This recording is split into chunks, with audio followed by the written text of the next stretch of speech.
युवा जागे देश जात्रा युवा जागे देश जात्रा नयाँ सोचले विकास माग्छ। प्रविधि बनोस् हाम्रो शक्ति, प्रविधि बनोस् हाम्रो शक्ति, ज्ञान र सिपले ल्याउँछ समृद्धि। धन्यवाद। कार्यक्रम सञ्चालकज्यू, यसै वक्तृत्व कलाका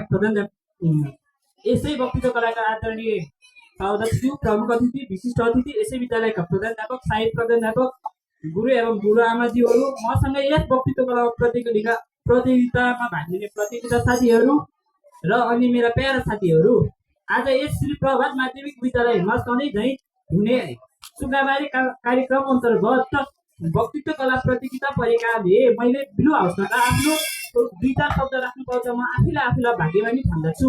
समय अत्यन्तै कमी भएका कारण म मेरो विषयवस्तुतर्फ लक्षाउन चाहन्छु। आजको यस वक्तृत्व कलाको विषय रहेको छ विकसित प्रविधि र युवा पुस्तामा परेका प्रभावहरू। प्रविधि भनेको के हो त? प्रविधि भनेको सरल भाषामा कुनै पनि काम तथा समस्याहरू सजिलै तथा छिटो तरिकाले समाधान गर्ने भन्ने बुझिन्छ। आजको युग कम्प्युटर तथा इन्टरनेटको युग हो, जसको कारणले विभिन्न उपकरण तथा यन्त्रको प्रयोगबाट विभिन्न ठाउँबाट सूचना आदान प्रदान गर्न सकिन्छ। एक ठाउँको सूचना अर्को ठाउँमा प्रयोग गर्न सकिन्छ। यस प्रविधि सूचना तथा सञ्चारको क्षेत्रमा मात्र सीमित नभई शिक्षा, स्वास्थ्य, रोजगार तथा श्रमका सबै सम्पूर्ण क्षेत्रहरूमा समावेश भएको छ। उदाहरणका लागि कृषिमा हामीले दिनौँ लाएर जोत्नुपर्ने खेतबारी एक दिनमै ट्र्याक्टरले जोतिदिन्छ। त्यसको कारण हामीले समयको बचत पनि भयो, एकअर्कामा आपसी मिलाप पनि भयो र धेरै उत्पादन पनि लिन सकिन्छ। जस्तै हामीले पुराना बिउहरू लगाएर प्रविधिकै कारण अहिले नयाँ बिउहरू उत्पादन गरेका छौँ, जसको माध्यमबाट हामीले विभिन्न नयाँ तथा धेरै उत्पादनहरू ल्याउन सकेका छौँ। शिक्षामा यो कृषिमा मात्रै सीमित छ त? छैन नि। हामीले शिक्षामा पनि यसको भरपुर मात्रामा उपभोग गर्न सकिन्छ। हामीले विशिष्ट व्यक्तिहरूबाट विश्वमा रहेका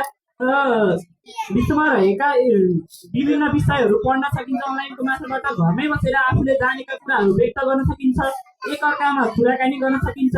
जस्ता विविध पक्षहरू रहेका छन्, सबै पछि जुन विषयको सकारात्मक पक्ष रहेको छ त्यसको नकारात्मक पनि अवश्य रूपमा रहेको छ, जसमा हामीले कसरी प्रयोग गर्ने भन्ने बुझिन्छ।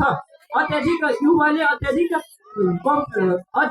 प्रविधिको प्रयोग गरेर गेम तथा अनावश्यक भिडियो हेरेका कारण आज कतिपय युवाहरू आफ्नो जीवन नै अन्त्य गर्न बाध्य भएका छन्। विभिन्न डिप्रेसन, पुलअप जस्ता कुराहरूमा फसिरहेका छन्।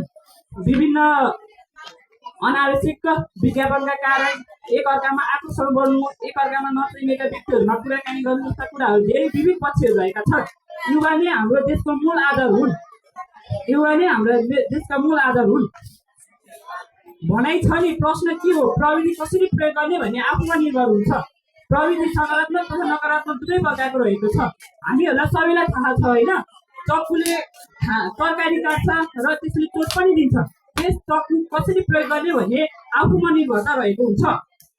सदस्य महोदय, हामीले प्रविधिको प्रयोग गर्नुपर्छ। हामीलाई प्रविधिको प्रयोग गर्नुपर्छ।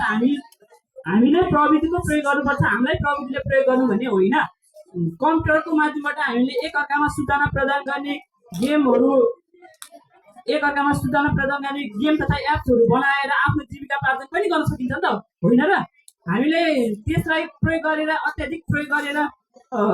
अत्याधिक प्रयोग गरेर आफ्नो भविष्य अन्धकारमा धकाल्न भन्ने नकारात्मक कुराहरू पर्दछन्। सबैको आफ्नै सकारात्मक तथा नकारात्मक पक्षहरू रहेका छन्।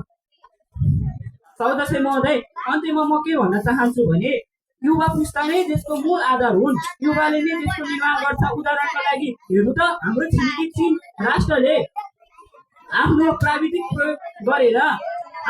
प्रयोग गरेर देशका उच्चतम ठाउँमा पुगिरहेको छ। अमेरिका, अस्ट्रेलिया जस्ता विविध राष्ट्रहरूले पनि आफ्नो प्रविधिकै कारण विश्वका उच्च तथा धनी देशमा निर्माण भएका छन्। त्यसकारण हामीले पनि सम्पूर्ण युवाहरूलाई प्रविधिको प्रयोग गर्नुपर्छ र देशलाई आर्थिक, सामाजिक तथा राजनैतिक तरिकाले विकास गर्नुपर्छ भन्दै मेरो भनाइ यहीँ